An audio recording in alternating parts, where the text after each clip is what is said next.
Now it's time to preview an upcoming game with Ryan Metzler.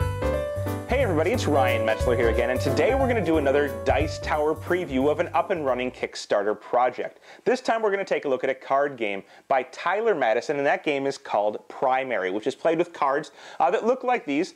On the other side of these cards, you're going to have colors with numbers 1 through 5, and when you have these cards, you'll have access to certain sets of them from which you will build a deck.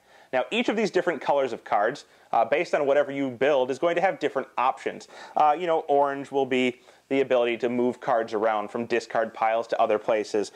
Purple will allow you to remove counters from play. And you're going to be trying to play longer than your opponents, keeping cards in your hand, in your deck, or moving cards back from your discard pile or your faded pile into your deck to keep playing longer than your opponents. You'll also be able to have counters which will allow you to skip turns or prevent bad effects that your opponents may be playing on you. So real quick, we're going to take a look at what you'll get with this game, and a quick reminder that these are prototype components, not final quality components, so these will have the function, but not the form of the final components. They may change before you get your final copy of the game.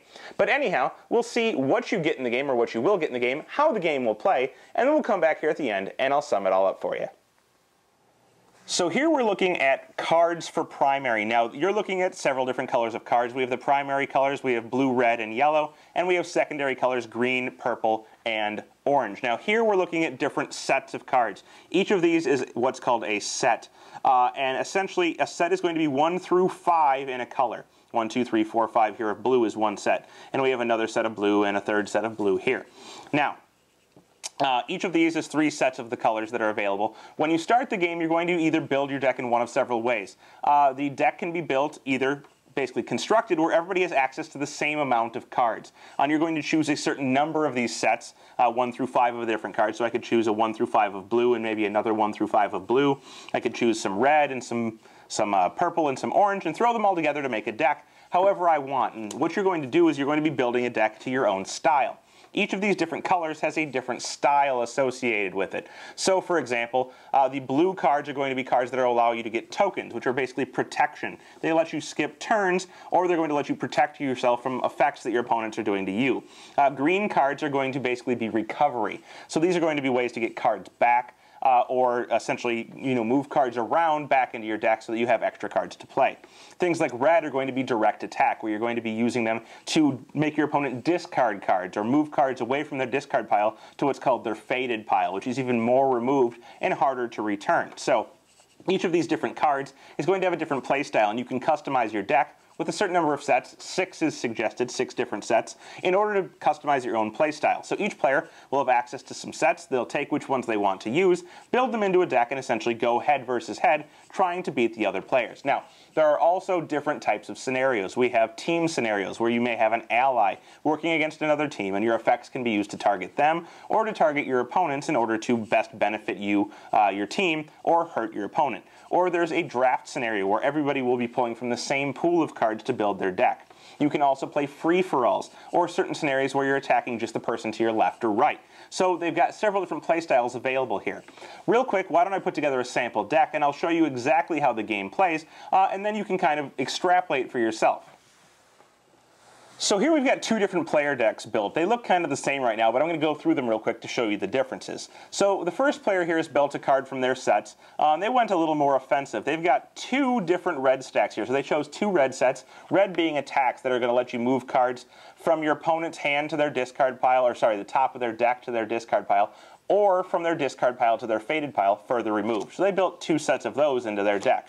They also took a little bit of defense, which is these blue cards would let them add counters to their own area, protecting either their deck, their discard pile, their faded pile, or their hand from their opponent's effects, or being able to be discarded to skip a turn, which will be important. We'll talk about why in a little bit. They took some yellow cards, which are going to let them draw cards or discard their opponent's counters, or even sometimes duplicate a counter they already have in play in order to have more counters to protect themselves. They also took some green, which is card recovery. It'll let them move cards from their discard pile into the bottom of their deck, or from their faded pile to their discard pile, hopefully to recover them later. Finally, they took some purple, and these purples are going to let them remove their opponent's counters, or they're going to let them take counters that they've removed and add them to their own area, or finally, they'll let them take a random card from their opponent's hand and add it to their opponent's discard pile. So a little bit of a way to get rid of some of their opponent's cards. The other player here went a little bit different. We'll note that this player didn't take any orange, but our other player has decided to. They didn't go as offensive, so not as much red. They still have the green, but they have twice as much blue, so a lot more counters to protect themselves. They also took some orange, and orange is going to be a little bit different. It's all going to be all about moving cards around. When you play orange, you can either take the top card of your opponent's deck and add it to your own faded pile, stealing a card from your opponent's area. Or you can select a random card from your opponent's discard pile and add it to your discard pile, transferring it from discard to discard. The final effect available with this is that you're going to be able to use it to select a random card from your opponent's faded pile and add it to the bottom of your own deck. So you can take a card straight from their faded, which you've hopefully moved cards to remove them from your opponent, and put them on the bottom of your deck in order to have more cards. Finally, they've got some purples, which we already covered. It's going to allow them to remove counters, move counters around, or discard some of their opponent's cards. Now that each player has their own deck built, we'll shuffle them up and we'll see how the game plays. The objective of primary is to basically be the only player available still to play in the game. So essentially you're going to try and negate your opponent's deck, getting rid of their entire deck, either into their discard pile, their faded pile, and getting rid of their hand, also getting rid of all of their tokens, because on your turn you must either play cards from your hand or discard one token from play. Discarding a token essentially lets you skip your turn, so you won't have to play. So if you can't play or you can't discard a token, you're out of the game. You essentially lose. Each player is going to start the game with 3 cards in their hand from their shuffled deck, and they're going to draw a card at the start of their turn. On their turn, they can play either a single card, a set of cards, or some secondary cards which they're allowed to split up. So we'll take a look at our hand here. This player could play this singular 1 card. It's a 1 of red, and this would allow them to either have their opponent discard the top card of their deck into their discard pile, like such, or it would allow them to move a card from their discard pile, any card they wanted, to the faded pile. So they're going to take a card and move it from here to essentially the next pile over, which is a little bit further removed from the deck. So they could play that in this manner, and since they only played a 1, they would actually get to play again. So they could play even more cards from their hand if they wanted to. For example, they could play this 1 and this 3 after playing their 1 and putting it in their discard pile. This is called a set of cards because they're the same color. And when they play these, they're going to activate them from the lowest card to the highest card, taking all of the effects. Now, there's a weird thing with these cards in that you can split them up. It's not really weird, but it's a little bit of a change in the style of play from what we've seen already. When you play secondary colors, you may decide to split them into their primary colors. So green is made up by, of course, blue and yellow. So you could split them into blue and yellow. Now a 1 can't be split because, of course, it's a low number and 1 doesn't split up into any smaller factors. So this 1 green card, we could play it, and the green card would either let us take a card from our discard pile and add it to the bottom of our deck, or from our faded pile and add it to our discard pile. When we did that, we would place it into our discard pile. Maybe we move this red card back onto the bottom of our deck, and we would then play the 3. Now, the 3, we have an option. We can split the 3 up into blue and yellow. If we do so, it would become a 1 blue, a 1 yellow, and a 1 green. 3 divided by 2 is, well, it's 1.5, so it becomes 1 of each, a yellow, a blue, and then the leftover becomes a green. And we could activate this. So we could use the yellow to draw a card into our hand, for example. We could then use the blue to add a token to our area. Maybe we put it in front of our deck so that our opponent can't really affect our deck as much. And then we have the green leftover, which would let us either move a card from our faded pile to our discard pile, or our discard pile into our deck. So essentially you can activate them in that way. The same thing would go, for example, if we had played the purple instead. We would then go ahead and play this purple, and we could divide this purple either into staying as a purple and using 5 purple actions, 1, 2, 3, 4, 5, or we could divide it into 2 red, 2 blue, and 1 purple, taking 2 red actions, 2 blue actions, and a purple action. So we could make our opponent discard 2 cards from the top of their deck, then take 2 blues and add 2 of our counters to the area, maybe 1 in front of our deck to protect it, and 1 in front of our discard pile to protect it. And then we could take the remaining purple action, which could either be to remove a counter from our opponent, or to go ahead and, remove a counter and add that counter to our own area. Of course, we have to have 2 actions for that at least in order to do that. Or we could force our opponent to take one of their random cards from their hand and put it into their own discard pile. So maybe we take that and they take one of the random cards, putting it into their discard pile. And that's how you would split up a 5. Otherwise, we could have just taken the 5 purple actions, moving counters around, removing counters from our opponent, and stealing them for ourselves, or forcing them to discard cards. Anyhow, when we're done with our turn, we're allowed to reassign counters we have in place. So if we don't like where our counters are at, we can move them around. And then after that, essentially, we're going to pass the turn to the next player. Now that player is going to take their hand, they're going to draw a card from the top of the deck and take their actions. So we'll see that they have a 2, a 3, and a 1. They can only play these cards individually because none of them are the same color. The only time you may play multiple cards is if you have multiple of the same color in your hand, always activating the lowest card first, then the next cards, taking the number of actions printed on the card as many times as you have. So for example, if we had a 1 and a 5, we would take 1 blue action and then 5 blue actions in that order. But since we just have a 1, we will go ahead and continue. And maybe we play our red card to our discard pile.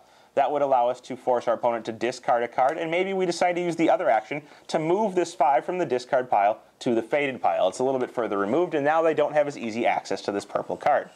Once we're done with that, we could reassign our tokens, and the play would pass to the next player, either in a 2-player game across, or in the next 3-player game to the next player to our left, who would then take their turn.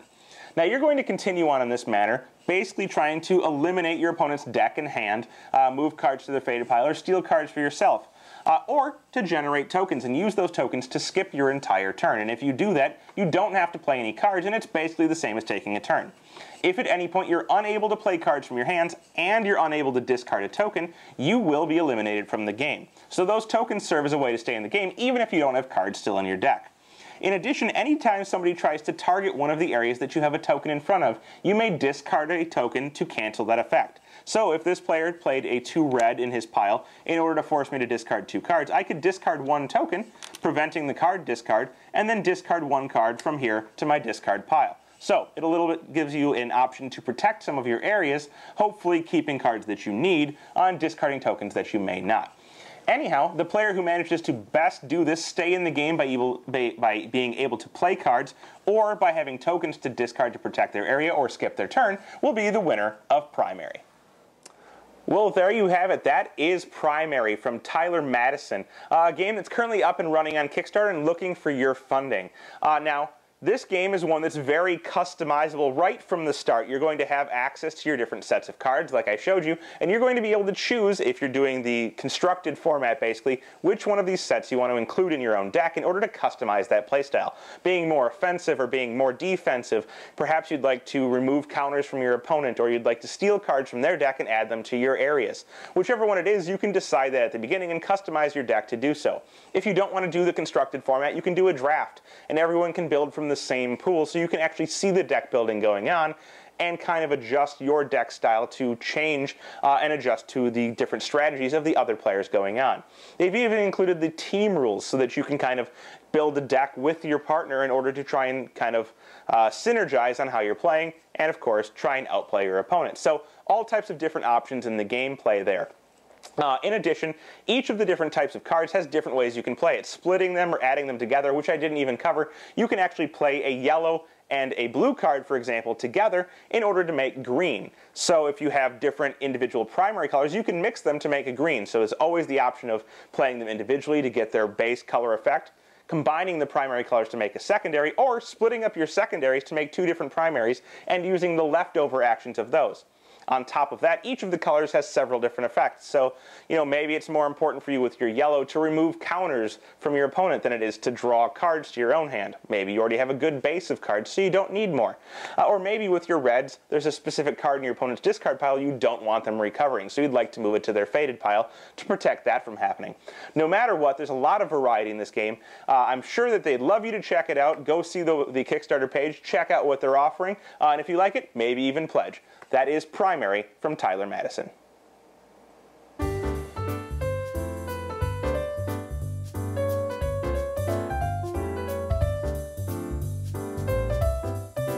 Thanks for watching our review today.